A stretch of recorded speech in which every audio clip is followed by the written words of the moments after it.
ರಾಶಿ ಬೇರೆ ಬೇರೆ ಇದು ಯಾವಾಗ ವಜ್ಜದ ಇದ್ರಾಗ ಕಲ್ಲು ವಜ್ಜದ ಬಾಲ್ ಏನದ ಕಡಿಮೆ ನೋಡು ಮೊದಲು ಕಲ್ಲು ಬಿಡ್ತೀನಿ ಒಳಗಡೆ ಬಿಟ್ಟೆ ಮುಳುದಿಲ್ಲ ಮುಳುತ್ತು ಯಾಕೆ ಮುಳುತ್ತು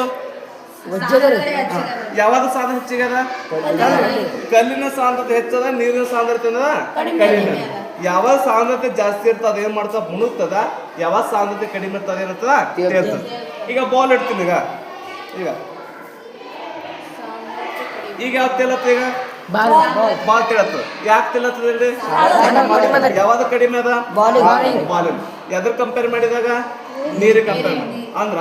ನೀರಿನ ಸಾಂದ್ರತೆ ಜಾಸ್ತಿ ಅದ ಬಾಲಿನ ಸಾಂದ್ರತೆ ಏನದ ಕಡಿಮೆ ಅದ್ರ ಸಲುವಾಗಿ ಇದು ತೇಲತ್ತದ ಕಲ್ಲಿನ ಸಾಂದ್ರತೆ ಜಾಸ್ತಿ ಅದ ನೀರಿನ ಸಾಂದ್ರತೆ ಕಡಿಮೆ ಅದಕ್ಕೆ ಕಲ್ಲು ಏನಾಗ್ಯದ ಮುಣಿಗ್ಯದ ಈಗ ಇದಕ್ಕೆ ಏನಂತ ಕೈತಾರ ಸರ್ ಇದಕ್ಕ ಏನ್ ಕೈತಾರ ಪ್ಲವನತೆ ಸಾಂದ್ರತೆ ಡಿಫರೆಂಟ್ ಆಗಿರ್ತದ ಈಗ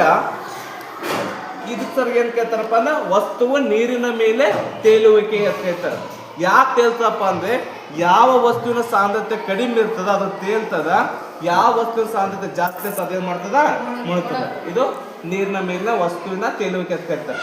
ಈಗ ಪ್ಲವನತೆ ಅಧ್ಯಯನ ಮಾಡ್ತೀನಿ ನಾನು ಪ್ಲವನತೆಗ ನೀರ ಮುಳುಗ್ಯದ ಇದು ವಸ್ತುಗಳನ್ನ ಈಗ ನೋಡು ಆರಾಮ್ ಸೇರ್ತೀನಿ ನಾನು ಮೇಲ್ಗಡೆ ಬಂದ್ರೆ ಸ್ವಲ್ಪ ಅರ್ಜುನ್ ಅನಿಸ್ತದ ಬೇಕಾದ್ರೆ ಟ್ರೈ ಮಾಡಿ ಯಾರು ಬೇಕಾದ್ರೆ ಪಾಪ ಬೇಕಾದ್ರೆ ಯಾರು ಬೇಕಾದ್ರೆ ಟ್ರೈ ಮಾಡಿ ಬರ್ರಿ ಯಾರು ಜಲ್ದಿ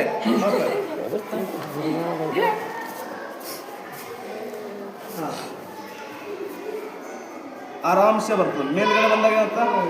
ಸ್ವಲ್ಪ ಅಜ್ಜ ಯಾಕೆ ಅನ್ಸ್ತಪ್ಪ ಅಂದ್ರೆ ನೋಡು ನಾ ಏನ ವಸ್ತು ಮೇಲೆ ಬಲ ಹಾಕ್ಲತ್ತೀನಿ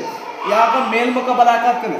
ಇಲ್ಲಿ ವಸ್ತು ಮೇಲೆ ಹಾಕತ್ತೀನಿ ಬಲ ಹಾಕ್ಲತ್ತೀನಿ ನೀರು ಕೂಡ ಏನ್ ಮಾಡ್ತಪ್ಪ ಮೇಲ್ಮುಖ ಬಲವನ್ನು ಹಾಕಿರ್ತದೆ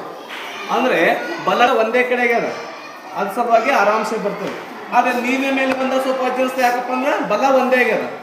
ಇಲ್ಲಿ ಒಳಗಡೆ ಇದ್ದಾಗ ಬಲ ಎರಡಾಗಿತ್ತು ನೀರಿಂದೊಂದು ಬಲ ಆಗಿತ್ತು ನಮ್ದೊಂದು ಬಲ ಆಗಿತ್ತು ಕರೆಕ್ಟಾ ಮೇಲ್ಗಡೆ ಇದ್ದಾಗ ಕೇವಲ ನಮ್ದೇ ಅಷ್ಟೇ ಬಲ ಆಗ್ಯದ ಅದ್ರ ಸಲುವಾಗಿ ವಜ್ಜೆ ಅನ್ಸ್ತದ ನೀರಿನ ಒಳಗಡೆ ಏನಂತದ ವಜ್ಜೆ ಕಡಿಮೆ ಆಗ್ತದೆ ಇದಕ್ಕೆ ಏನಂತ ಕೈತಾರ ಸರ್ ಅಂದ್ರೆ ಪ್ಲವನತೆ